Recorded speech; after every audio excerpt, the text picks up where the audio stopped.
Então essas dores, elas nos modificam e nos tornam melhores, porque quando você passa por uma situação dessa, você olha outras que você passa na vida e fala: "Estou reclamando de quê, Deus meu?", né. Tá tudo bem.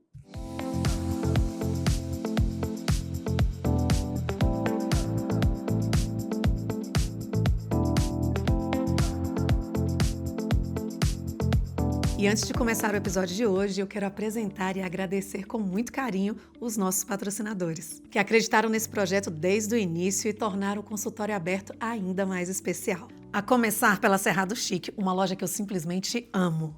Com curadoria impecável em peças de decoração, móveis e itens exclusivos. Foi a Cerrado Chic que assinou toda a ambientação do nosso cenário. Com bom gosto, originalidade e aquele toque que faz toda a diferença.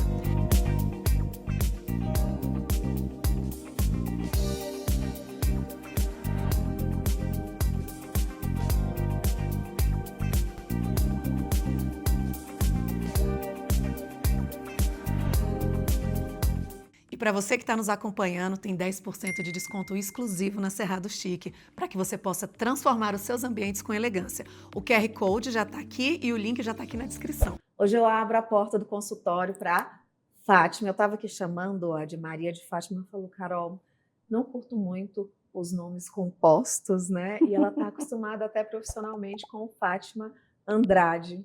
E eu a estou recebendo hoje muito feliz, porque é uma profissional com mais de 40 anos aí de carreira e continua atuando na psicologia, cuidando de pessoas. Nós estávamos conversando aqui no bastidor que, além do trabalho, ainda tem um trabalho social, né? Então, bem-vinda, obrigada por ter aceitado o nosso convite. Por favor, apresente-se. Aqui no consultório aberto, Fátima, a premissa básica, né, a condição, o propósito é que as pessoas possam conhecer os profissionais, além do jaleco, mas entender também da formação deles, quem se interessou, o que é essa especialização, para que serve, todo psicólogo é igual, só se formou lá é o suficiente. Então, eu gostaria que você, como já tem uma larga e vasta carreira aí, pudesse explicar um pouquinho sobre isso e falar das suas formações, de você. Bem-vinda. Obrigada. Então, eu quero agradecer, né, o convite e dizer que estar aqui é uma grande oportunidade, né, porque você tem acesso a um número de pessoas maior. O consultório é um trabalho muito individual, né? Se você não tem um grupo que se comunica, que estuda casos, você fica muito sozinho ali dentro. E até para repartir todo o conhecimento que você tem, toda a prática que você tem. Então, eu espero muito que essas palavras aqui, nessa conversa nossa, que eu acho que vai ser muito gostosa, muito amistosa, ela sirva para as pessoas, tanto compreenderem mais um processo terapêutico, como para profissionais, né, terem uma ideia, talvez um caminho novo, e tirar um pouco de mitos que ainda existem sobre psicoterapia, porque na minha época de estudante era assim, menino bagunceiro ia para o psicólogo, né? Ó, você vai para a diretoria, a diretora vai falar com sua mãe que é para você ir para um psicólogo. Então tinha todo uma ideia, Né? um mito Sim. muito errado, né? E está melhorando isso, graças a Deus, porque depois de um tempo era assim, você é psicólogo, você é maluco, né? E a ideia não é bem essa, mas talvez quase essa, né? Porque uma coisa que um bom processo psicoterapêutico fornece para a pessoa é liberdade, Sim. né? Liberdade de escolha, liberdade de ser autêntico. Então, às vezes, a liberdade na nossa sociedade é um pouco vista como fulano é louco, né? E ao mesmo tempo que ele ser louco, dá a ele a liberdade de fazer o que ele quer, né? Enfim, De viver, né? eu falo porque eu sou muito apaixonada pela minha profissão, muito apaixonada. Então, conta um pouquinho o que você estudou depois da sua formação na psicologia e, principalmente, né, você atende todas as pessoas ou tem grupos específicos, que eu sei que você atende casais, mas atende no individual também. Sim. Então, eu comecei há muitos anos atrás e a gente tinha muito poucas oportunidades de fazer formação, pós-graduação, essa coisa toda. E eu não fui para o lado da academia. E todas as oportunidades que tinha, curso de fim de semana, análise transacional, Gestalt, tudo eu fui fazendo. E com o tempo, aquilo foi fazendo um certo sentido para mim, sabe? Eu li uma vez o filósofo Kierkegaard, que ele diz uma frase que não há uma só teoria que consiga abarcar o espectro do ser humano. Então, eu não me tornei rogeriana, moreniana, junguiana, freudiana. Eu fui estudando todas as coisas e eu falo para meus pacientes assim, olha, eu tenho uma pastinha aqui do lado e a hora que eu precisar de alguma coisa, eu vou tirar. Né? Isso me dá muito manejo, né? de não fazer com que meu paciente se adapte a uma teoria minha, mas que eu me adapte à necessidade dele. Né? E a minha teoria básica, minha formação básica é terapia comportamental cognitiva, mas não essa TCC mais modernizada, que usa muitos formulários. Né? Eu estudei muito psicologia personalista, que hoje já não se fala muito, mas que trabalha muito com o diálogo no processo terapêutico. E o que acontece? Quando a gente faz uma formação básica, todas as outras formações e todos os outros estudos, eles complementam aquela base. Né? Eles perfumam aquela base, eles sofisticam aquela base. Então, a minha teoria básica ela é mais diretiva, apesar de vocês sempre, entre aspas, atrás do paciente, né? Você nunca vai trazer uma coisa que ele não está preparado, mesmo assim você vai criando situações e elementos com que você vá compreendendo aquela pessoa e, ao mesmo tempo, dando recursos para ela conseguir se olhar melhor. E mesmo depois de tantos anos, o que te faz ainda continuar na psicologia e também o porquê a escolha da psicologia? Olha, o porquê a gente vai parar lá numa garotinha muito problemática, lá de trás, com 14 anos. Meus pais não sabiam, meus pais eram mais idosos, né, mais velhos do que eu. Eles não sabiam o que fazer comigo e me levaram a uma terapeuta. Então, assim, já tive aquela noção, com 14 anos, o que era aquilo lá. Né? E depois disso, muitos conflitos, mas eu acho que eu nasci para essa coisa, porque não tive nenhum momento, eu vou fazer educação física, eu vou fazer medicina, enfermagem. Não, eu sempre estive focada na psicologia. E eu acho um processo belíssimo, belíssimo, sabe? Eu acho que a gente tem uma noção que psicoterapia ajuda a que a gente diminua as chances de uma doença mental, nos ajude nos nossos comportamentos, nos nossos relacionamentos, nos ajude no autoconhecimento, mas psicoterapia tem uma coisa muito mais bacana, que é você, quando faz um bom processo terapêutico, você se torna uma pessoa melhor espiritualmente, porque está tudo junto. A psique, as emoções, o espírito, o corpo, né? A gente nota quando a gente não acorda bem pela notícia de ontem, né? O corpo não acorda bem. Então, o que eu quero dizer com espiritualmente melhor? Não é ser uma pessoa mais boazinha, não, né? Porque o crescimento individual, ele não é em linha reta. Eu não posso entrar numa instituição qualquer e agora eu sou toda legal, não tenho nada. Isso não existe, né? A individuação e o processo de crescimento individual, ele é em espiral. Né? Então, ele é contínuo e vagaroso. E o que acontece? Que é muito legal. Porque quando você trabalha você trabalha as suas relações. E quando você trabalha as suas relações, você trabalha você. Por exemplo, você já deve ter ouvido falar uma frase que diz assim, quando João fala de Pedro, Sei mais. João fala muito mais de João do que de Pedro. Né? O que isso quer dizer? Quer dizer que quando eu começo a trabalhar as minhas encrencas internas, as minhas críticas, aquilo que eu não gosto, que eu fico nervosa com a característica do outro, é porque eu não estou falando da característica do outro, eu estou falando da minha característica. Então, quando eu começo a trabalhar e evoluir e dirimir essas questões, eu vou me tornar menos aguerrida, mais tranquila, vou me irritar menos, vou ter mais paciência e tolerância com as encrencas do outro. Então, eu vou ser uma pessoa melhor. Né? Eu vou ter melhores relacionamentos. Eu vou ter uma um hábito, vamos dizer assim, um tipo de vida, um jeito de viver que seja mais ameno, que seja Mais tranquilo, saudável, né? mais saudável para mim e para o outro. Eu vou perceber que quando alguém faz alguma coisa que me tocou, eu vou olhar para mim, né? Onde que isso me tocou? Quais os botãozinhos aqui Que foram apertaram, que foram acionados. acionados? E isso é um processo de humildade, em primeiro lugar, de sabedoria e de muito crescimento. Então, eu fico pensando assim, ai meu Deus, né? Se todo mundo tivesse, ou grande parte das pessoas tivesse a oportunidade de passar por um processo terapêutico, a gente seria menos implicante, Sim. sabe? Menos nocivo com o outro, porque o que vale não é o outro, é o olhar que eu tenho sobre ele, o que o outro elicia em mim, né? É isso que eu tenho que olhar. Então sou eu o tempo todo.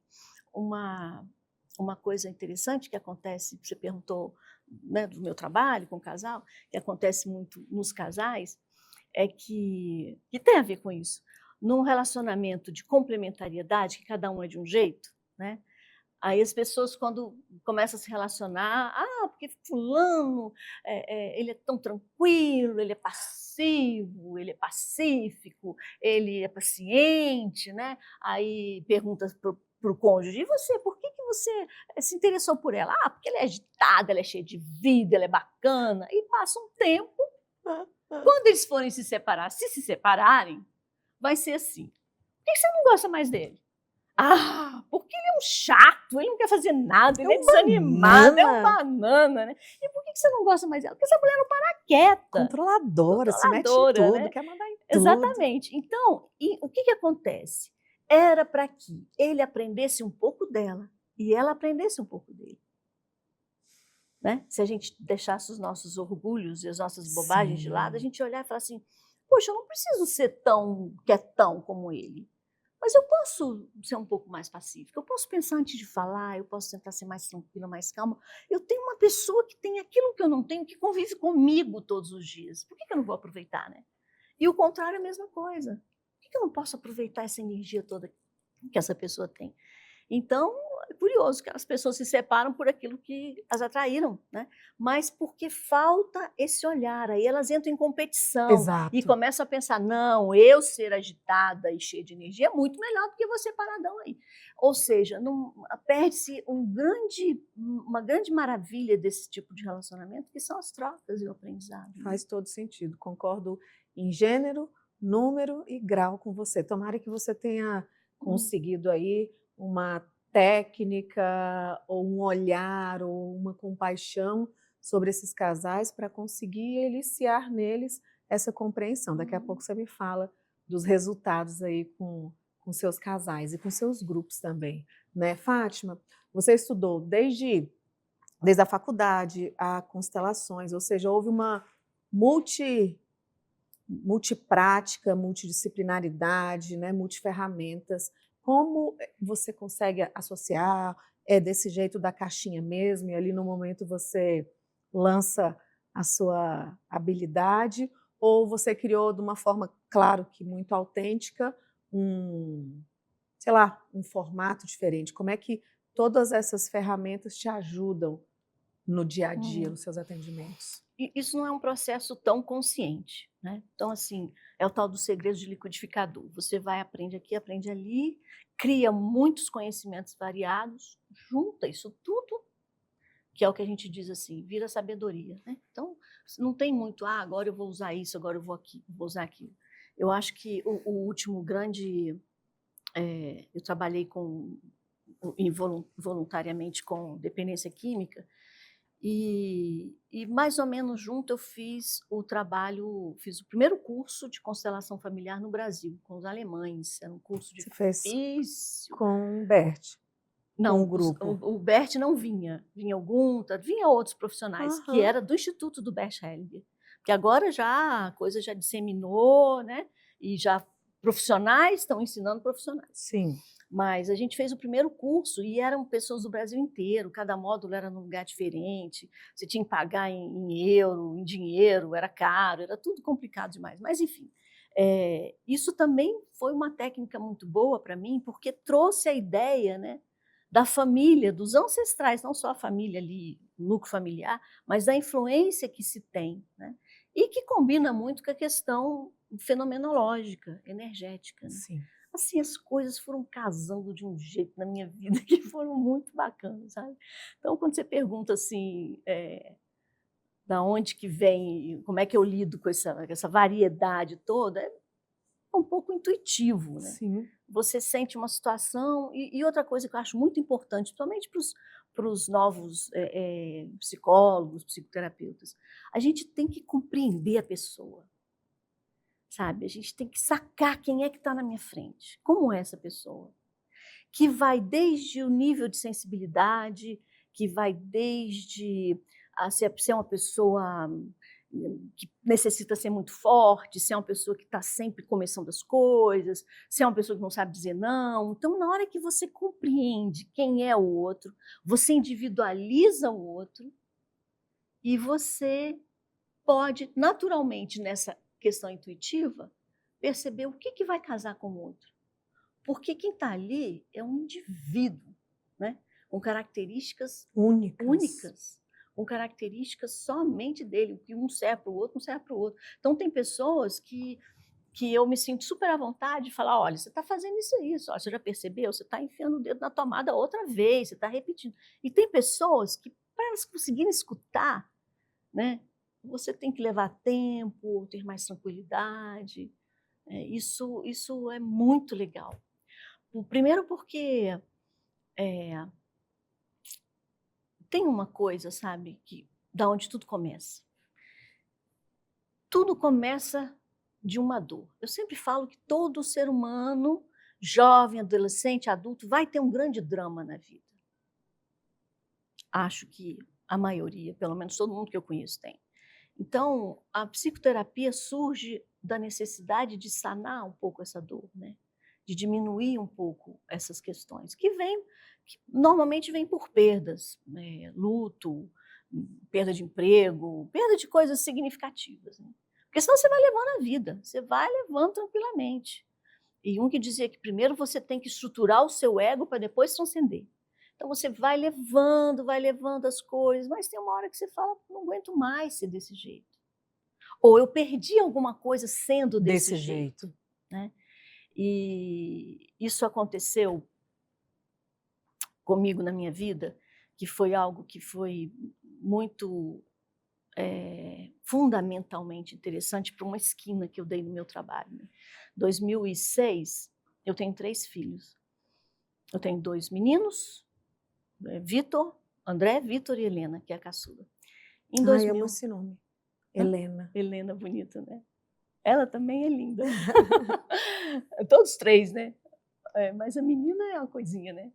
Mas, então, Vitor, o meu segundo filho, em 2006, ele tinha 14 anos. E ele apareceu com umas dores muito fortes. Muito fortes. O joelho dele desse tamanho e tal, e eu não sabia o que era. E leva primeiro no ortopedista. Não é ortopédico. Não é ortopédico? Então, o que é? Né? É reumatológico. Então, fiquei 2 anos em Brasília tratando com diagnóstico errado, com medicação errada, e consegui levá-lo para São Paulo. Não foi nada fácil, foi muito desgastante, mas São Paulo eu consegui um diagnóstico dele, ele tem espondilite anquilosante, que é uma doença autoimune, sem cura, que quando eu vi que ele tinha uma doença autoimune, eu falei assim, como? Como meu filho vai ter uma doença autoimune que diz que se eclode por questões emocionais? Eu tinha 15 anos de profissão. Como que o meu filho vai ter uma doença? Essa arrogância besta nossa, né? Eu posso ter tudo, o meu filho pode ter tudo. E não foi fácil lidar com aquilo. Foi um desgaste muito grande, emocional, difícil. Você vê um filho com dor, olha, é um negócio muito complicado. Mas aí, sozinha, leva aqui, leva lá, exame, tá compensado, tá bem, aprendeu a conviver com a dor. E tá bom. E eu aprendi muito com ele, porque ele não se queixava. Uau! Não se queixava. Meu filho, dentro do carro, meu filho, você está bem? Estou bem, mãe. Quando ele saía do carro, ele saía mancando. Aí eu olhava e falava, caramba, eu tenho muito que melhorar como pessoa, sabe? Porque ele que sente dor e não reclama. Aí passou um tempo, 2019, o meu filho mais velho aparece com os mesmos sintomas. Jesus. Eu já olhei e falei, já sei o que é isso, né? O que não torna as coisas mais fáceis, porque você já sabe tudo que vai passar, o mesmo calvário. E foi difícil, perdi muito peso, emocionalmente difícil, tinha que ser muito forte. Eu aprendi que a dor não está nas lágrimas, sabe? Né? Exatamente. Porque você tem muitas dores que você não pode chorar, você joga para outros lugares. Então, teve muitas cenas importantes, difíceis, mas isso me deu uma ideia muito clara, muito forte, muito doída de como são as dores das pessoas, sabe? E de como impotente elas se sentem, de quão impotente elas se sentem, de como as esperanças, as expectativas, a boa palavra, sabe? O bom conselho, como que isso acalma o coração da gente. Então foi um aprendizado assim que foi incrível, né? Incrível. Então essas dores, elas nos modificam e nos tornam melhores, porque quando você passa por uma situação dessa, você olha outras que você passa na vida e fala, estou reclamando de quê, Deus meu? Né? Tá tudo bem. Então, assim, hoje eles estão compensados, tomam medicamento biológico sempre, estão trabalhando, levando as suas vidas, porque também nunca foram criados como doentes, coitadinhos, né? Foram levando as coisas. Mas, para mim, foi um processo bem oneroso, sabe? De diversas formas. E um aprendizado muito grande, né? Como que é o nome da doença autoimune? Espondilite anquilosante. Nunca tinha ouvido falar. É uma doença que ela se... o comprometimento das articulações é mais na coluna. E a coluna anquilosa. Então, você vê aquelas pessoas assim, bem curvadinhas. Né? Hoje, eu estive lendo que já não é nem um nome mais tão apropriado, porque as pessoas estão sendo tratadas e não estão chegando a esse nível, né? Legal. E Mas eles não chegaram e não curvaram chegaram, tudo porque assim, direitinho. principalmente o segundo, que eu já sabia, fui no mesmo médico, né? O Dr. Morton Scheinberg, em São Paulo, uma pessoa fantástica, infelizmente, foi um pai que a gente perdeu, que ele teve uma doença e faleceu, mas um cara generoso, sabe? Enfim, uma pessoa fantástica. E ele foi um pai, assim, para nós três, né? Porque eu também estava precisando de um pai. Também estava precisando de um pai. Seu pai já tinha morrido nessa época? Meu pai estava muito idoso e ele não compreendia bem. Ele teve um Parkinson longo e, assim... E a questão é o seguinte, você tem que pegar a história e falar, é minha, sou eu que vou lidar, e aí você vai no médico, você leva aqui, leva lá, segura a onda. No segundo, que eu realmente já sabia o que eu ia passar, eu dizia assim, meu filho tem muitos amigos, ele tem um psicoterapeuta e eu não dou conta de conversar com ele profundamente sobre esse assunto. Não dava conta. Porque quem é que ia levar um menino para o hospital? Menino não, já era homem. Mas quem é que ia fazer as coisas e chamar e fazer isso, fazer aquilo? Eu não podia estar fraca, eu tinha que chorar para dentro, né?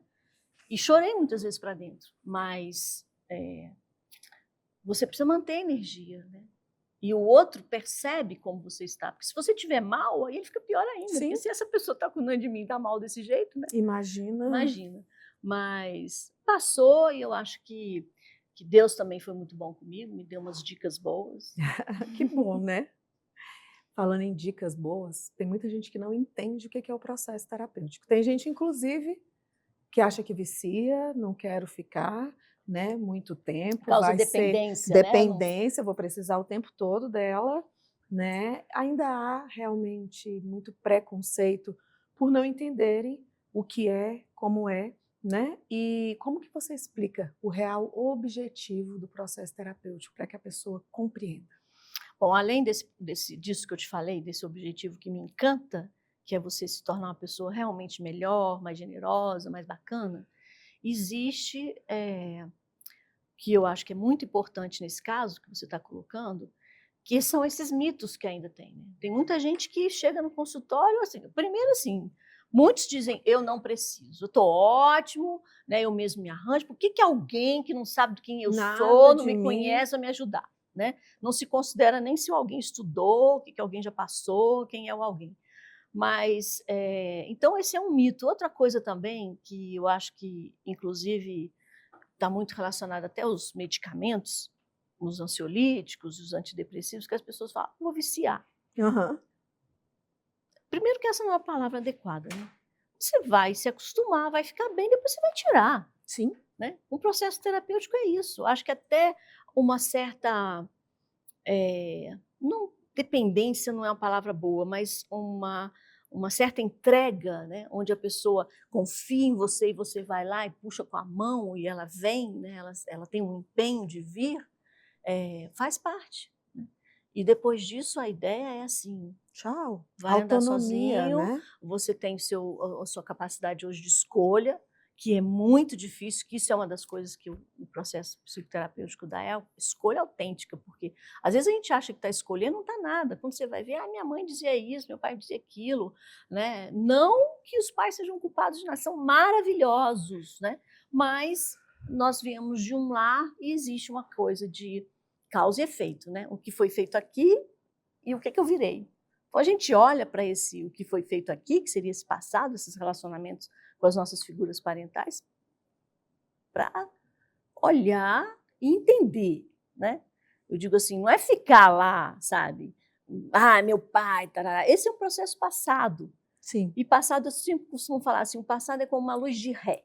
É para você fazer pequenas manobras e seguir para frente. Quer ver uma coisa que hoje é muito complicada?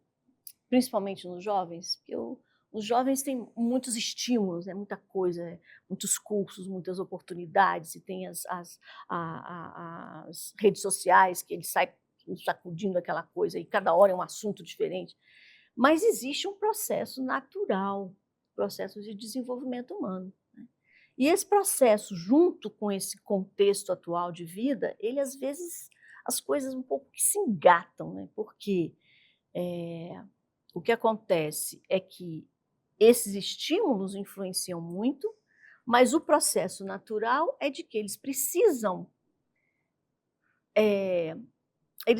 romper com os pais para deixar de ser filhinhos, né? E se tornarem adultos e se entenderem com seus pares. E nesse rompimento com esses pares, com esse estímulo todo, eles se perdem um pouco no que eles pensam. Eles param de refletir, eles se perdem muito no que é bom, no que não é. Assim, o grupo pesa muito mais. Né? As ideologias, o modo de viver do grupo pesa muito mais do que aquela essência. Mas eu sempre digo o seguinte, nada do que a gente fala para os filhos vai ser perdido. Em algum momento eles vão aproveitar isso. Né? Então, tem uma coisa hoje que eu acho que é importante a gente falar, que eu chamo de doença do arrependimento. Porque eu devia ter feito aquilo, porque eu devia ter feito isso, que eu não devia. E olha, esses jovens sofrem demais com isso. Que eu tomei a decisão errada, que eu não devia ter entrado nesse curso. É um sofrimento enorme. E eu falo, arrependimento é a coisa mais louca que existe. Por quê? Quando você se arrepende o tempo depois. Você é outra pessoa, o contexto é outro. Talvez se voltasse lá atrás, no momento em que você tenha tido que tomar a decisão, você faria a mesma coisa, entendeu? Então, assim, olha para trás, faz a manobra e segue em frente. Porque olhando pelo retrovisor fica muito fácil tomar uma ação, uma atitude diferente. Depois que eu vi o filme. Sim, exatamente. Exatamente. E é incrível, eu tenho percebido isso também, eu tenho um filho que gera muita ansiedade demais. E depressão. Por quê? A ansiedade está ligada ao futuro e a depressão está ao passado. Se eu tenho um arrependimento, eu estou ligada nos dois. Eu estou triste por causa da minha decisão no passado e estou com medo do futuro, porque eu não fiz uma decisão boa. Eu tenho um filho de 20 anos e eu percebi mais profundamente, recentemente, o quanto pesa essa questão das decisões, ou das não decisões, ou do que eu fiz. Mas eu gastei com isso, eu me arrependo tanto. Meu Deus, com 20 Nossa, tem muito anos, sofrimento nisso, né? muito pesado, né? Se eu for me arrepender Nem das fala. escolhas, O dos negócio é o seguinte, relacionamentos. aprendi o que com isso, entendeu? E vamos, Aprendi, vamos nessa. e vamos, Até porque porque esse arrependimento, ele causa um... Ele vai... Uma ferrugem moldando. que vai corroendo a autoconfiança e a autoestima, Sim, entendeu? sim. E se você não gosta de você, você não vale a pena. E você não vai gostar de ninguém. Sim. Aí Você entra em acaba. roubada. Eu falo, jovem que não gosta de si mesmo, vive entrando em roubada. Ou pessoas maduras como nós, que começamos a ser corroídas por esses passados, por essas escolhas, por essas dores, acaba. O que vai adiantar? O que vai sobrar? Pô, foi assim mesmo. Era o melhor que a gente podia fazer. Uhum. Era o melhor que a gente fez o que deu conta, né? E o que eu faço com isso tudo É. agora? Vou ficar colocando como, né, um troféu, Troféu fracasso, né? Olha, eu fracassei. e aí vai, como eu fiz isso, e fulano. Fátima, eu não sei você, mas eu tenho uma dificuldade, até me ajude aí, me esclareça isso. Sabe quando a gente ouve as pessoas falar assim, fulano é uma merda, fulano ele é horrível, não vale nada. Eu fico pensando, gente, eu não dou conta, e olha que eu estou falando assim, de situações com pessoas onde eu tive, por exemplo, um divórcio desafiador, onde coisas que nós não gostaríamos que acontecesse acontecem, mas é a vida, e é muito também sobre o outro, porque não é possível que tudo isso é sobre mim, Não. né? Mas mesmo assim, de pessoas que machucaram, que dá para falar assim, pô, foi um babaca mesmo, né? É um fila da mãe, eu não consigo. Eu acho que sempre assim, cara, é duro você falar isso do outro, sim ou não? Ou tem pessoas que são realmente babacas, né, idiotas, vieram aqui, porque, Olha, eu gente, acho que quando a pessoa fala um pouco como um desabafo, que eu acho até que de vez em quando soltar um vale a bom pena? palavrão é muito bom, sabe? Eu acho que vale a pena. Talvez seja interessante você olhar por que te incomoda alguém xingar o outro desse jeito. Pois é, me incomoda muito. Porque, veja bem, né? Talvez também, né, uma bondade que a gente tenha, uma coisa bacana, não goste de ver alguém diminuindo o outro, sabe? Por exemplo, quem tem, não é só coisas negativas, quem tem uma sensação uma necessidade muito grande de justiça, que é muito legal você ter isso, porque isso te move na vida socialmente, então essa pessoa, ela vai se sentir muito apiedada, muito emocionada quando vê alguém sofrendo uma injustiça, né? Mas aí, para que a gente que vê aquilo e se incomoda, não ficar muito mal, a gente tem que olhar e tem que falar assim, pegou nas minhas coisas, né? O que está acontecendo aqui? E assim, para quem está chamando o outro de que você falou? Que não vale Não nada, vale que não nada presta, e isso é um tal, não sei o burro. Isso quê, é uma né? pessoa, eu Porque fico, gente, como é que alguém fala do outro é dessa muita forma? falta Porque de fica feio. compreensão. Sim, Para quem está sim, falando? claro, concordo. Entendeu? Muito É feio. duro você olhar outra pessoa e ter por ela somente. Minha mãe falava que a pior coisa que você pode dar para alguém é desprezo. E ela consegue isso com tranquilidade, eu fico para morrer. Porque se você deixar de falar comigo, eu fico. E tem gente que deixa mesmo, com Você tranquilidade, né? sabe por Deixa o quê? outro. Porque raiva não é o oposto do amor. O oposto do amor é indiferença, Uau! desprezo. Então, se eu estou na raiva com você, você ainda mexe comigo. Agora, se eu estou no amor com você, óbvio, você ainda mexe comigo. Mas se eu realmente não ligo. Eu falo para os meus colaboradores, eu falo para o meu filho, eu falo. Quando eu ainda falo num relacionamento, eu vou. Quando eu ainda estiver brigando, gritando, Eu é estou no porque ringue. eu tô aqui. Eu tô aqui. Agora, e é muito desafiador para mim, e eu busco muito que as coisas não cheguem nesse ponto, sabe, Fátima? Mas quando eu falo assim, acabou. Mas olha, quando você fala deu, provavelmente, você já conversou com sua amiga, você foi no seu terapeuta, você foi no psiquiatra, você foi no padre, na irmã, você já fez tudo o que seria possível, e Na aí tem minha uma coisa de percepção, paz. Eu fiz sim. tudo o que eu podia, né? Então você já fez tudo. Quando você fala isso, né, eu me lembro um paciente uma vez, eu faço muitas imagens com o que falam comigo, né? Que ele foi ver uma ex-esposa, eles estavam acabando de separar, que queria voltar. E aí eles marcaram encontro. E ele falou assim para mim: Fátima, eu cheguei lá e eu era um saco vazio no Que chão. bênção. Eu não tinha nada para dar para ela. E eu imaginei um saco de estopa, entendeu? Caído no chão, assim, sem nada, né? Então não tinha mais nada. Não tem mais nada para dar. Nem que eu quisesse, eu não tenho mais nada para dar para você. Né? E isso é muito doído para o outro, mas por outro lado, o outro já deve ter sido sinalizado N vezes de que a história não estava boa. E não prestou atenção, né? Não, deixa para lá. Não, isso é bobagem dela ou dele, né? Então, quando as coisas se acabam, como foi que isso aconteceu? Você não olhou, você não viu, você não escutou? Eu ia falar Fatinha. Pode falar. Pode chamar de Fatinha. Veio essa palavra aqui. É quando o outro está querendo assim, Fátima, mas você não acredita... Deixa eu pegar na sua mão. Né? Você não acredita que o outro estava tão imbuído, talvez, ele é tão egocentrado, umbigado, ou estava passando tanto problema que ele não viu. Porque eu já ouvi essa frase que você está falando agora, né? E aí a pessoa vem desse jeito. Mas eu estava aqui, você não viu? Eu fazendo todas essas coisas e você não viu? Mas quando estava acontecendo e você não viu? Não. E se o outro também estava, seja lá num processo dele, eu sei que é obrigação, que talvez de ver, mas de verdade... É verdade quando talvez alguém não tenha visto. E talvez não seja amor, Sim. Talvez não seja desamor. É. Mas eu estava numa merda de outro lado.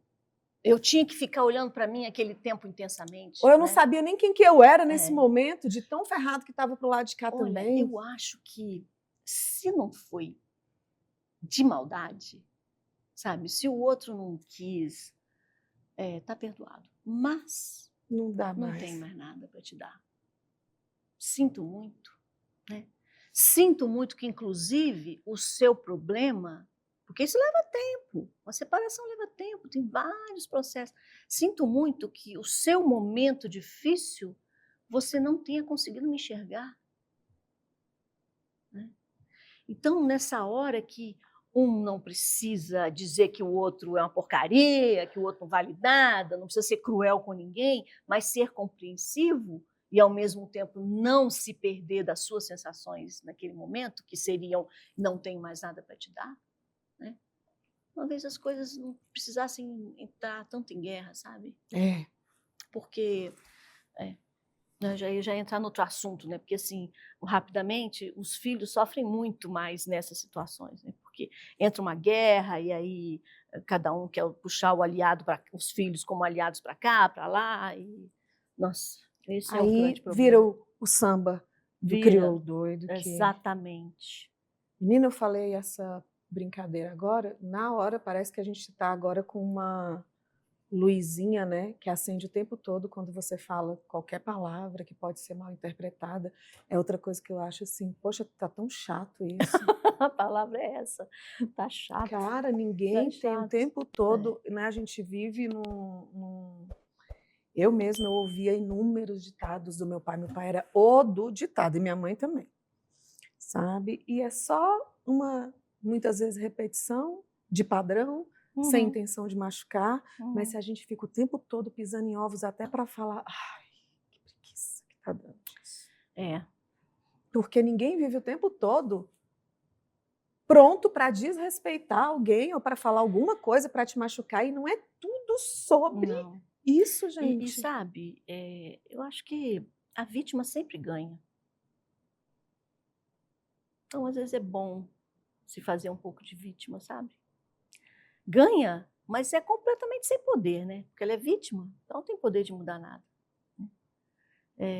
Então as pessoas gostam de se vitimar, né? Ai, é um lugar tão É confortável, né? muito confortável. Muito Tão confortável. bonzinho. Culpar o outro sempre. Há uns anos atrás, eu dizia assim: eu queria ter uma Fatiminha aqui para dizer assim: culpa é sua, o problema é seu. Quem foi que mandou você fazer isso? Né? Porque se eu tivesse alguém para culpar, né, e não me autorresponsabilizar, porque eu também tenho essa característica, eu me autorresponsabilizo e me olho o tempo inteiro. Né? Já foi pesado isso. Hoje já virou automático. Né? Porque culpar o outro é muito bom. Eu não tenho que mudar nada, porque a culpa é do outro. Agora, que pessoa mais infame e zero à esquerda que é aquela pessoa que não é o outro responsável consegue por nada. acabar com... Não, e eu fico pensando assim, mas você é muito fraco, né? Porque assim, se eu consigo fazer tudo isso, fazer essa bagunça inteira na sua vida, se eu fui tão amada durante tanto tempo, eu sou um monstro e você é o quê? Que não... Não botou um limite? Então, é dar muito poder pro outro, sabe, gente? Quando você tira toda a sua força, o outro é totalmente culpado, faz o que quer e o que não quer com você, e você tem quantos anos? E essa perda de força faz com que essa pessoa seja a mesma coisa a vida inteira. Olha, eu fico pensando assim, a existência é tão difícil, né? Agora a medicina fala o que faz um espermatozoide. Tem até uma teoria que o espermatozoide não é qualquer um que chega lá. Então, é uma confluência tão grande de tantos aspectos. Né? Se a gente falar entre os astros, para você nascer, e você vai desperdiçar essa existência inteirinha sendo uma vítima? Um ameba. Mas não nada? É. Pelo amor de Deus. Teve uma época, né? Uma época ainda não medicada, porque o bom é a gente estar... Tô bem, tô medicada. E uma das épocas aí dos meus psiquiatras, eu tive 2, assim, tô com um agora, mas que foram assim, 3, passei por 3. Eu te falo que durante muito tempo eu pensei, não é possível que algum dia eu não vá falar sobre essa história. Mas ainda acredito que não é o tempo, ou talvez isso, porque é muito desafiador, né? Eu passei muito tempo, né, tomando uma medicação para um diagnóstico que eu não tinha, mas foi ótimo também, porque eu estudei tanto, sabe? E eu acabo, né, aplicando isso, enfim. Mas aí, e nesse segundo, que pegou toda aquela bula, né, todo aquele monte de medicamento que tomava, falou assim, mas espera aí, por que isso? Se você trabalha numa multinacional, você gerencia esse número de pessoas, você vai para outros países, você estuda, você tem uma vida que você paga pelo seu... Peraí, isso aqui tem algum problema aqui. Aí vamos propor uma monoterapia e foi assim, Fatinha. Fui tirando, chegamos nesse ponto e eu falei, cara, graças a Deus tem profissionais, né? Sim, sim. E ele é sensacional, o Frederico. E eu fiquei com o Dr. Fred anos, ele é uma pessoa, se você chegar a ver isso, eu sou extremamente grata, assim, pela vida dele, pelo que ele pôde fazer de bom na minha vida, né?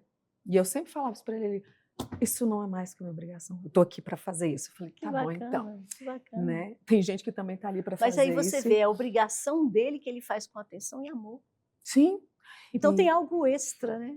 E ele falava assim, a sua personalidade é bélica. Por isso que eu comecei a falar deles, né?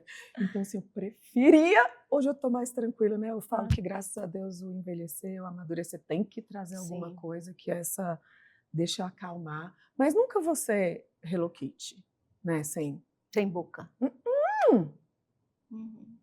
Nunca vou ser poliana. E na verdade a gente não tem que chegar do outro lado, porque eu posso ser aguerrida, bélica, mas eu não tenho que ser a passiva, eu tenho que chegar inclusive aproveitar tudo que é belicoso, porque se um dia eu precisar eu vou usar, né? E achar uma forma de me colocar sem ferir o outro. Isso. E sem deixar nada por falar. Né? Isso. Porque o não falar me adoece. E entre eu e você, Quem não quer se adoecer, quem não vai se adoecer sou não eu. vai ser. Não vai. Mas respeitando os outros, cada um de nós precisamos descobrir realmente quem somos para nunca mais querer ser outra pessoa, porque é muito Sim, lindo ser a gente, foi como sim, você falou. sim. Achei sensacional. Houve todo esse reboliço para cada um de nós nascer. Somos espermatozoides tão incríveis para ter uma história de vida Desperdiçada. sofri. E aí agora terminou, não consigo mais levantar, perdi esse emprego, não vai acontecer. Você sabe que tem uma coisa que eu quero colocar aqui, que tá muito tão boa boa! essa conversa. Tem uma cena de Nietzsche que ele diz assim: se um diabo viesse agora e perguntasse para você, e dissesse a você que você vai viver eternamente, repetindo ininterruptamente tudo que você viveu, você ia gostar disso? O que você ia achar disso? Ininterruptamente toda a sua vida, tudo que passou. Veja bem, eu posso ter passado coisas muito difíceis. Eu passei coisas muito difíceis.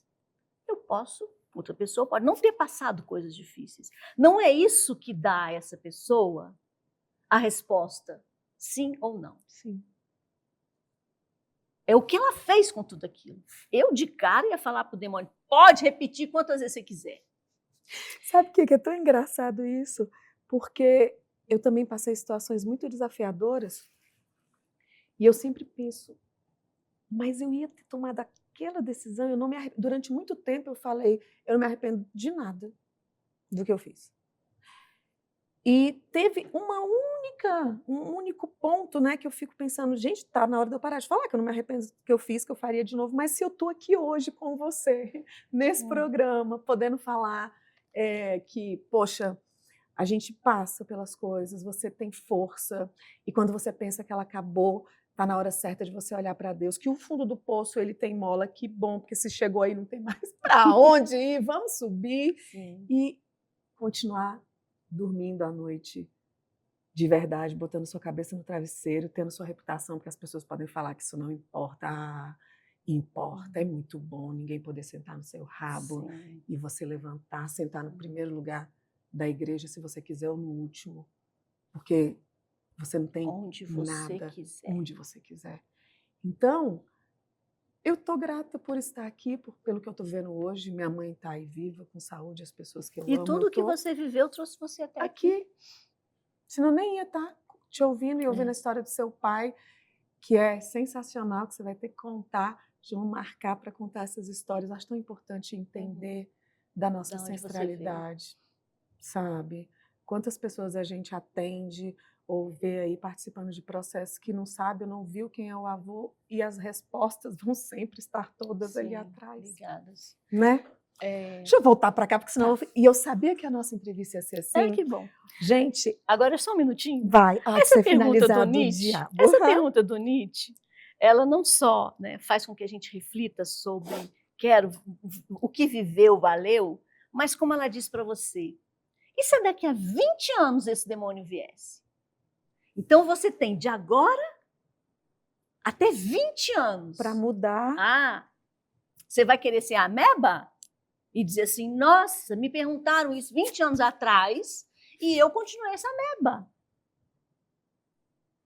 São chances que a vida dá, né? Várias vezes. Momento, né? A todo momento. E que bom que a gente tem alguma coisa para mudar. Eu sempre falo assim, quando eu erro mais alguma coisa, eu falo, nossa, desculpa. Cara, mas vamos melhorar. Sim. Uma vez eu conversando com uma pessoa, ela falou assim, mas toda vez você vem, pede desculpa, assume que está errada. Não, chega. Eu falei, mas gente, se agora que eu estou vendo, eu entendi, eu estou pedindo desculpa, é uma chance para não repetir isso. Mas outras coisas vão acontecer. Sim. Até porque eu acho que isso é viver, né? Claro. Porque toda hora a gente vê... Bem. Agora teve essa questão aí do etanol, eu nem estava sabendo disso. Então imagina, cara, de repente as pessoas descobrem que assim, tem pessoas que ainda vão estar fazendo isso, vai ter que começar a ter mais atenção, um morre disso, outro de não sei o quê. O tempo todo, essa pandemia, quem aguardava, e tantas outras coisas que a gente tem vivido. Se você realmente está num estado de presença, você vai perceber que a todo momento tem algo acontecendo. É. E você tem que ficar ali. E segura a onda se quiser continuar vivendo, né? Porque senão não vai. E como você pensa, né? Como é que tipo de pensamento? Você é uma pessoa que tem bons pensamentos, pensamentos construtivos, ou é um derrotista, né? Falar em pensamentos, você sempre traz que a autenticidade é algo muito importante para um profissional.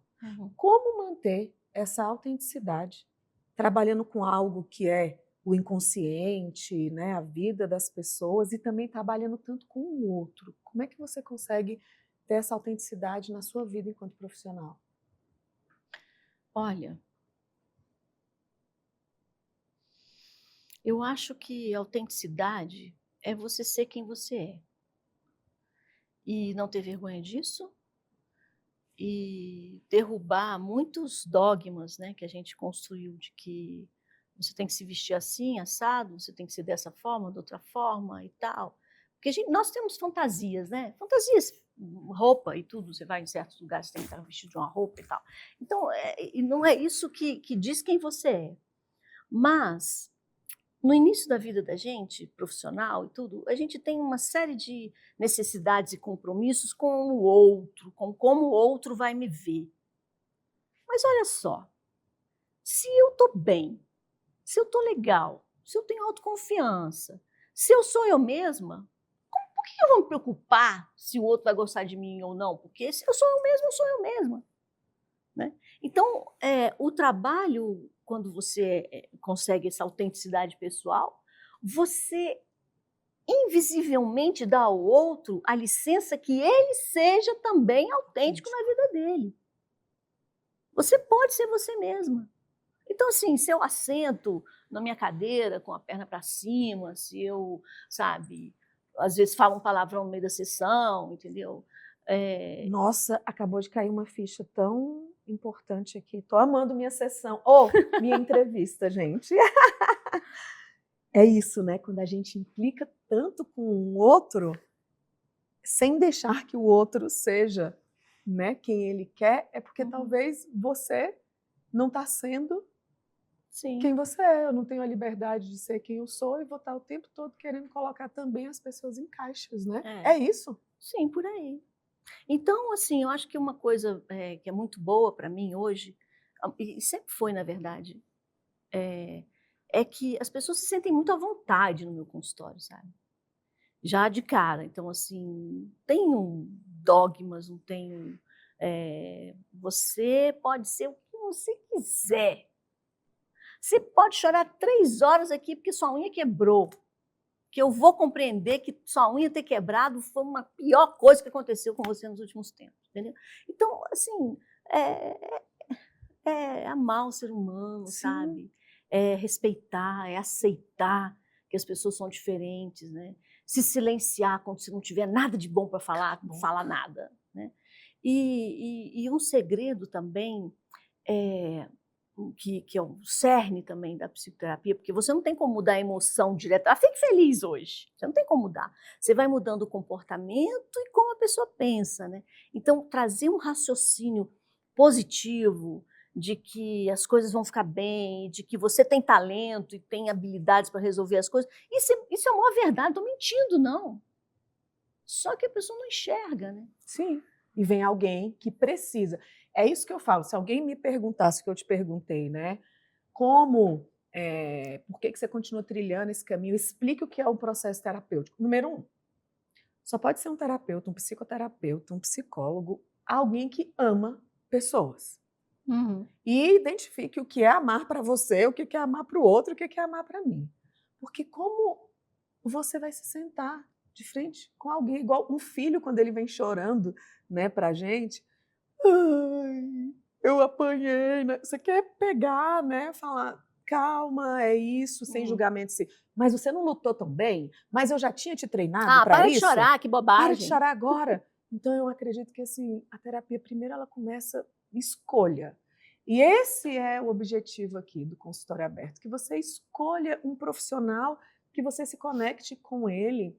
E se a sua e eu não estou falando que não é uma mãe que você está buscando alguém que vai te mostrar, que vai te auxiliar, que vai te fazer as perguntas, para que você seja conduzido para uma clareza, que muitas vezes a gente não consegue isso com um amigo e nem num bar, viu, homens?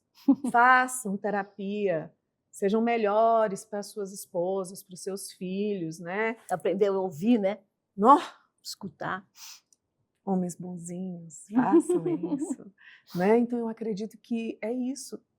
Não dá, quem somos nós para julgar as pessoas? Na verdade, eu acredito que a população, né, estou procurando outra palavra, esse climatério é uma benção. Ai, quando escreve a nação, a população, enfim, a humanidade. Poxa, ia ter uma evolução muito grande se ela simplesmente não se metesse na vida do outro, nas escolhas, né, e olhasse mais para si. Mas, enfim, espero, de um pensamento positivo, viver essa fase, né, se Deus quiser. Me conta do GAI, do grupo que você criou, o que é, né, como ele funciona, como ele se diferencia, né? É uma terapia, se diferencia de outros grupos? Eu dei aula há muitos anos, eu fui instrutora de RH há muitos anos, eu trabalhei na ENAP, em vários tribunais, TCU, STJ, enfim, e comecei junto com o consultório assim que eu me formei, e trabalhava com dinâmica de grupo o tempo inteiro.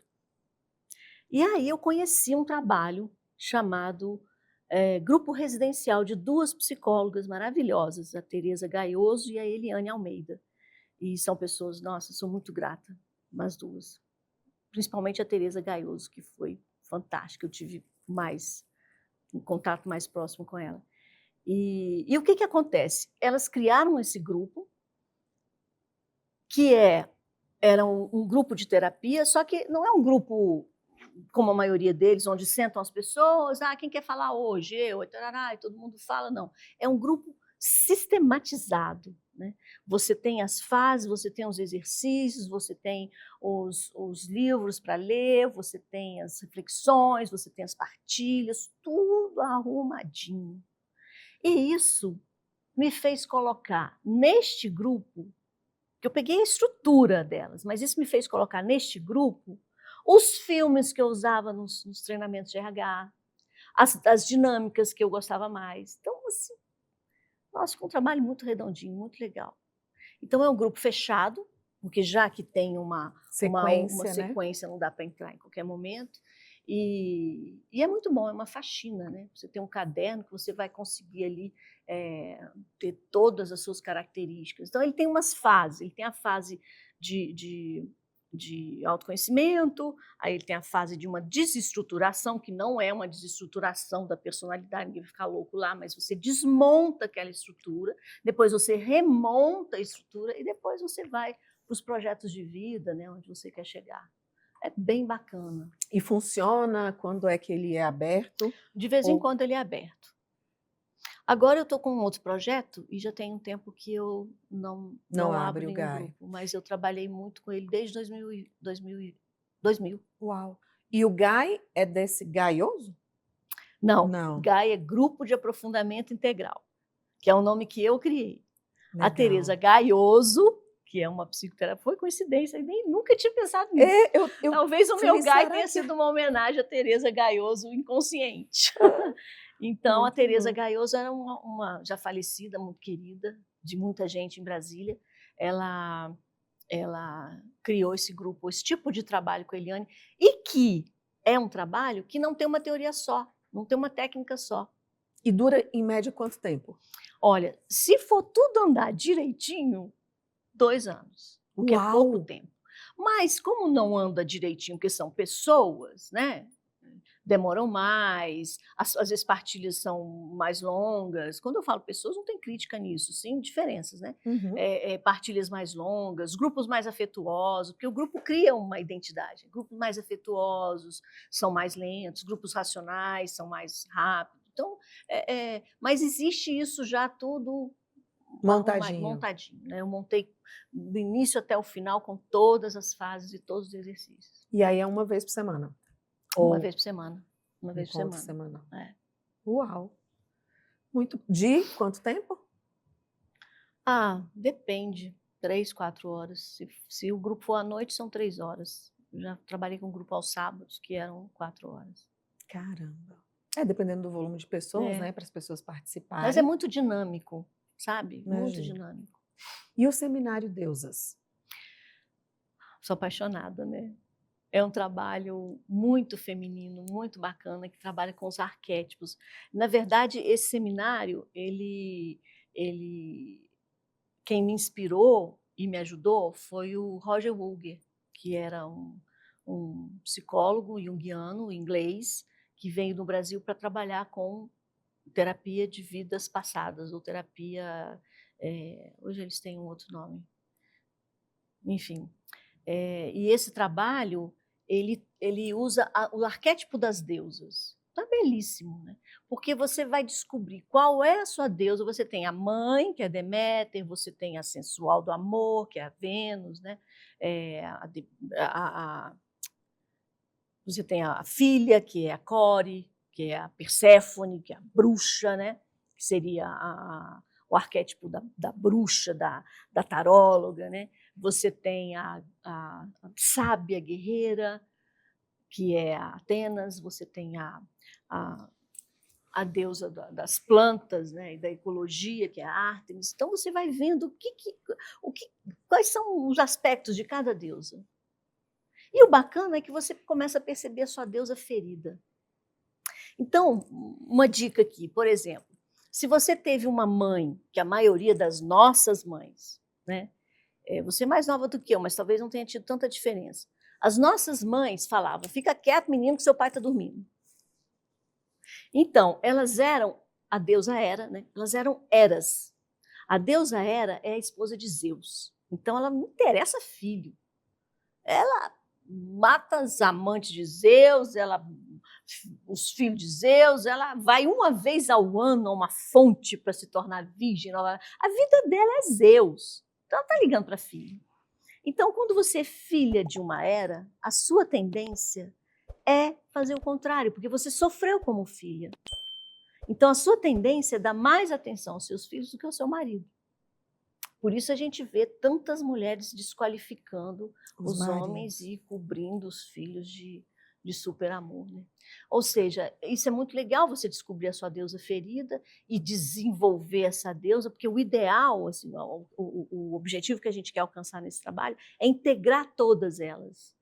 Não é assim, hoje eu vou sair à noite, eu vou levar só a Vênus, né? Vou levar só a deusa do amor e do sexo. Não, você vai com todas o tempo todo. Então, essa integração ela é muito bonita, feminina, né? E o que você percebe de evolução nessas mulheres, de resultado? Como é que elas ficam, se tornam, saem depois Os desse trabalho? seminários são curtos, é mais ou menos 2 finais de semana. Uhum. Mas a grande maioria são pessoas que já trabalham, já fazem terapia comigo e tudo. Então, assim, a gente percebe realmente uma tentativa, porque como o arquétipo tem muito a ver, né? Diz muitas coisas. O que me falta? O que da mulher Atena me falta para que eu seja uma boa profissional? Então, vou dar atenção para essa Atena. Né? Eu preciso dar atenção para a deusa mãe. Então, na verdade, você vai tentando tirar esses estigmas, esses hábitos, esses padrões de ser uma coisa só. Entendo. Né? E todas elas são lindíssimas. Tem histórias lindas. E a constelação familiar, como é que você utiliza no seu trabalho? O que ele traz, né, para esse paciente de transformador? Qual a utilização? Como é que funciona? Nós trabalhamos muito em cima de padrões, né? De repetição de padrões. Você está vendo, você está fazendo a mesma coisa que antes e tal. Então, quando a gente entra numa constelação, a gente percebe o padrão lá de trás, que é uma das coisas, e a gente percebe o que nós repetimos e quais são os que, né, o meu querido Bert Hellinger chamava de emaranhamentos, né? O que lá de trás está influenciando agora. E é um trabalho muito bom, principalmente com algumas questões da terapia que ela não anda, e você olha e fala assim, não é mais emocional, não é mais psicológico, não é comportamental, tem alguma coisa aqui. Eu acho que tem 2 coisas importantes para falar desse trabalho. Uma é que você não ultrapassa o livre-arbítrio de ninguém. Porque se você estiver trabalhando com a energia de uma avó, o que for, se ela não quiser fazer aquilo, né, fazer as pazes com a família, ela não vai fazer. Não tem como você forçar uma alma, né, porque Hellinger dizia que nós temos a nossa alma individual e a família também tem uma alma. Então, quando você vai mexer com aquilo, não tem como você fazer mal.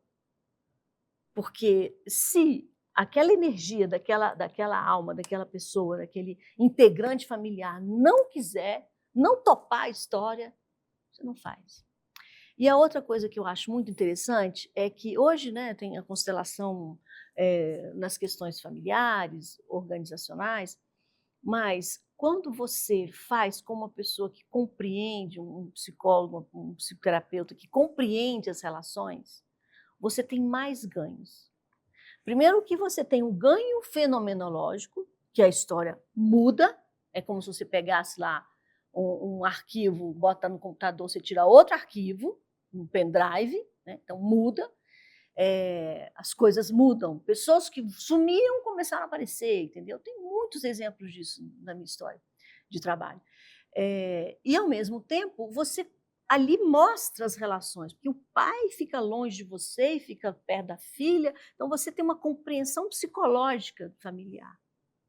Então, quando você trabalha isso com um terapeuta que compreende essas relações, você tem um feedback muito maior. Então, além do ganho fenomenológico, você começa a compreender que isso aqui tá, o que eu tenho que fazer, né, no meu dia a dia para poder cativar essa filha novamente, por exemplo. Fátima, para a gente deixar bem claro isso, porque eu acredito que existem muitos mitos ainda correlacionados à constelação familiar. Quando você falou em alma, né, e depois o fenômeno, tem algo de espiritual, não tem a ver com espírito, não vem outras vidas, aquele espírito não está ali. Você consegue clarificar isso para que as pessoas parem, né, de só repetir o que ouvem dos outros, mas de uma profissional, né, de uma psicóloga que é consteladora? Qual é o que você defende nesse sentido? Uhum. Olha, Hellinger, ele não dizia que ele criou o trabalho, ele dizia que ele descobriu o trabalho. E ele trabalhou na África com tribo de índio e eles cultuam muito os ancestrais, né? Então, ele diz que ele foi olhando para aquilo, trabalhava com minorias, com grupos, né, difíceis, e ele foi percebendo que a coisa acontecia. Então, não existe uma teoria que pudesse explicar isso de uma forma clara, né? Assim, é isso, é aquilo. Mas não é espiritual, ninguém incorpora ali, né? E a história é o seguinte, quando você coloca a família aqui, então você colocou uma mãe, e a mãe pode ter morrido, não tem problema. A energia daquela mãe vem para aquele representante, você colocou um representante da mãe. A energia daquela mãe vem para o representante e ele começa a se comportar como aquela mãe. É incrível. Pessoas que não se conheciam no grupo, porque eu faço grupos, às vezes se conhecem, às vezes não. E, nossa, a minha mãe mexia desse jeito, tinha o hábito de fazer assim, né? Então você coloca ali, é como se formasse uma egrégora de energia que traz essa representação, essa energia daquela mãe, e ali você começa a compreender as encrencas familiares. E precisa trazer mais alguém, você vai assim, conforme, inclusive tem um estudo muito grande da leitura corporal dos representantes para compreender se você coloca alguém, pessoa e tal. Então você vai trabalhando aquilo, às vezes você tem descobertas dos esqueletos no armário da família, né? Que são coisas que as famílias guardam, às vezes essas coisas vêm, e às vezes não, e não precisa. Então você começa a mexer com aquilo e até que você rearruma aquilo. Você coloca as pessoas no lugar correto, todas bem, se sentindo bem, amadas, tal. E aí essa energia positiva, ela vai voltar para o representado. Então você consegue paz. Quando nós começamos a estudar, eles falavam que isso funcionava igual as mosquinhas, as melanogástricas da banana, né, que ficam ali rodopiando e ninguém bate ninguém. também existia a teoria dos campos morfogenéticos, né? Um macaco na África começa a abrir um coco de X forma, aí a mesma espécie lá na América começa a abrir o coco da mesma forma. Então, assim, eu vou te falar, eu trabalhei com muita coisa que eu desisti muito de ter muita explicação, apesar de eu achar bacana, porque compreender as coisas é muito interessante, mas para mim, se elas funcionam e se elas fazem as pessoas ficar bem, é mais importante ainda, entendeu? Sim. E a constelação me ajudou, quando você estuda, você faz o curso, você faz muita constelação, né? Você é paciente de muitas delas. E ajuda muita gente, é um processo belíssimo. Eu gosto de trabalhar com coisa bonita. E você atua só em constelações em grupo ou em constelações individuais? Eu faço individual, mas individual não é tão bacana quanto grupo, né? Tem muita gente que faz. Na pandemia eu não consegui fazer, porque online não dá. Eu posso estar velha, entendeu? Antiquada, mas online não dá. E eu acho que, às vezes, você perde a oportunidade. Você não vai constelar a mesma coisa e vai dar tudo igual, entendeu? E quando tem pessoas, você tem a resposta das pessoas. Elas realmente estão representando aqueles componentes da sua família. E como é que funcionam os seus grupos? Quem quiser saber, quem quiser constelar com você, entra no Entra em Instagram. contato, a gente forma o grupo, e geralmente sábado à tarde. Sábado às 3 horas eu faço 2 constelações por encontro, né? Tem pessoas que sempre vão, tem pessoas que aparecem de vez em quando, tem pessoas que gostam muito. Por quê? Porque nada é por acaso, né? Aí você diz assim, eu vou lá assistir uma constelação da Fátima, ver qual que é. Não, eu só quero ver. Chegar lá é um tema que você estava precisando cair alguma ficha para você. Ninguém está em lugar nenhum À na toa. coincidência, né? Tudo é Sim. sincronicidade. E o livro que você está escrevendo, o que é que te motivou a contar essa trajetória, do que se trata, como é que é? Olha, é porque chega uma hora que não cabe as coisas dentro da gente, sabe? A necessidade de partilhar, são 40 anos cuidando de gente, né? Então, assim, começou muito... Eu escrevo contos há muito tempo. E começou muito assim, num conto e tal, aí eu comecei, não, vamos criar isso, criar aquilo, criar uma pessoa. Me veio a ideia de outro país, aí eu criei uma pessoa na Inglaterra, uma casa na Inglaterra e tal. E tá um tesão. Eu tenho vontade de escrever o dia inteiro, sabe? Tá muito legal, tá muito legal.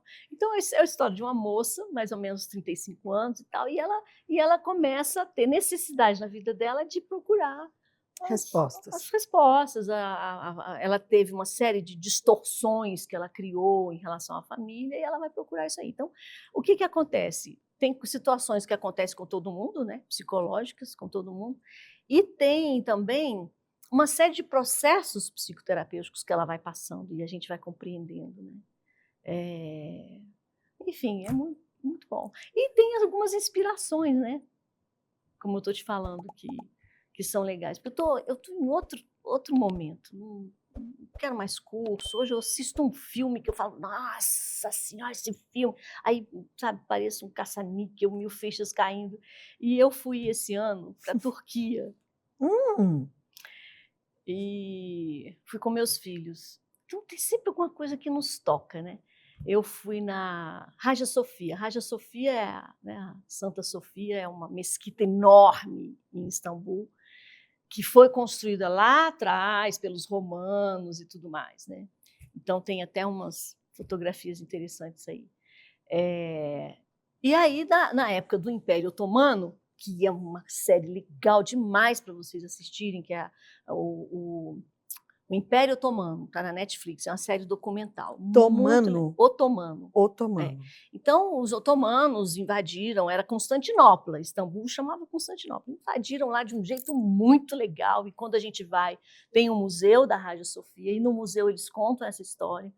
Mas esses documentários estão muito legais, porque você vive a história e, de repente, alguém fala, naquela época, o fulano de tal era assim, assado, né? Um imperador assim, não sei o quê. Então, o sultão toma Constantinopla, vira Istambul, e pega aquela igreja que tem 1000 histórias, de pegado fogo, tinha caído a cúpula, né, lá de cima, 1000 histórias, e transforma numa grande mesquita.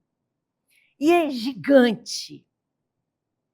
Não é a maior do mundo, que eu já vi que tem maiores. Mas assim, você entra assim de lado, era a época do Ramadã, a gente não podia entrar embaixo. E você vê as pessoas pequenininhas lá, assim. E aí eu fui andando e tinha umas figuras bizantinas, né? Aqueles desenhos mosaicos, né? Nossa Senhora, Jesus, José, achei bacana aquilo meio quebrado e tal. E fui andando. Aí você vai virando, vamos dizer assim, o que se chamaria altar, ou fundo da mesquita. Você entra aqui e vai andando. Quando eu cheguei aqui do lado, com um véu na cabeça, né?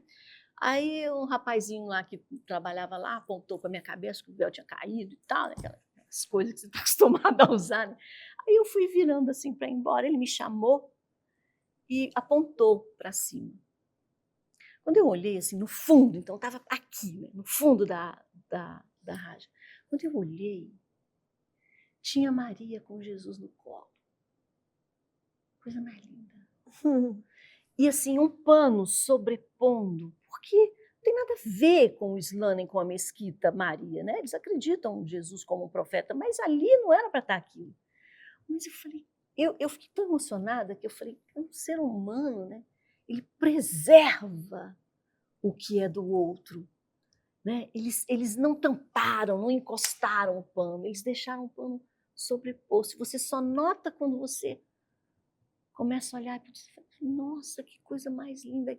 Ali me dá uma noção assim de humanidade, sabe?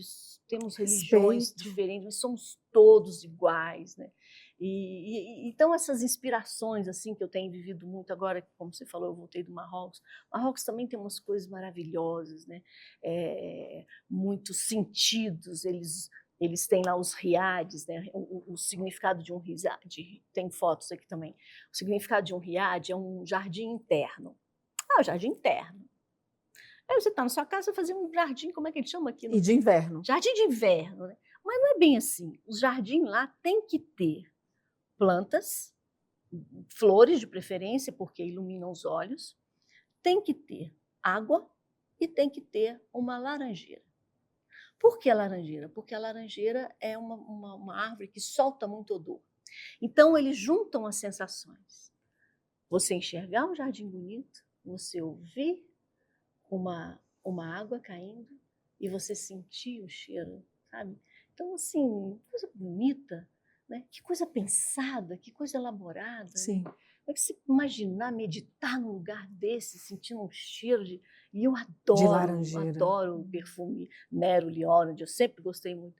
Então, assim, são coisas que você vai vivendo, que você vai juntando com a sua vida. Aí o livro tem um pouco disso também, um ajuntamento de coisas, assim. Tá muito legal escrever. E diante de todo essa vivência, essa experiência, que a gente falou nada, né? Imagino quantas histórias, não só ouvidas, mas vividas também por você. Qual o legado que você quer deixar? O que você ainda quer da psicologia? Tem algo que você está aí construindo, sejam cursos, você tem algum projeto? Qual a história diante disso tudo? É o livro ou tem mais algum outro projeto? Olha, atualmente eu estou me dedicando muito a escrever. Né? Quem sabe aí daqui a um tempo eu estou no terceiro, no segundo, quero botar os meus contos também. O que vai ser, o próprio processo é importante, né? Não é o que eu vou fazer, vai editar, vai vender, best-seller, nada disso. Eu quero escrever. E eu gostaria muito que algumas pessoas ficassem bem com essa leitura, sabe? Aprendessem, se desenvolvessem com ela, eu ia ficar já muito feliz. Então, é como assim, o que eu posso deixar para os meus filhos, o que eu posso deixar para um novo psicoterapeuta, para os meus pacientes, sabe? O que eu posso deixar ali. É como se eu tivesse hoje a oportunidade de compilar tudo, resumir tudo, e tá tudo vai ficar ali. Entendi. Eu sempre peço para deixar uma mensagem final, né, para o público que está nos assistindo, para a nossa audiência. Você pode escolher o gênero, ou pode ser para pessoas, mas no seu caso eu quero que você deixe duas. Uma para os profissionais, para os novos profissionais, para os profissionais que estão aí, para esses profissionais da nova geração, né, que eu acredito que são sensacionais. Eu falo que é um absurdo quando alguém chama, né, a próxima geração de geração mimimi, o floco de neve, isso é desrespeitoso. Tudo que vem depois tem muito a E entregar tudo e que é novo, generaliza também não é muito inteligente. né? Mas acredito que nós também tenhamos, né, muito a ainda entregar. Então, queria que você deixasse uma mensagem para esses profissionais e para essa pessoa, mulher, ou família, ou casal, quem você desejar. E depois a gente ainda tem o meu quadro final aqui. 2 mensagens. Uma é assim, para os meus colegas futuros terapeutas, vamos ter positividade, muita positividade. O ser humano é capaz de desenvolver qualquer coisa dentro dele, desde que ele queira. Mas para isso, precisam confiar nele, né? Ele precisa se sentir importante, se sentir amado. Então, não pensem que quebrar cadeados, porque às vezes as pessoas têm as suas defesas, que isso vai fazer bem. Uma pessoa não cresce se sentindo mal, né? E eu acho que a segunda mensagem para todo mundo é o seguinte: tudo é uma questão de amor. De amor ou da falta dele. Mas tudo é uma questão de amor. Tudo. É isso. Super.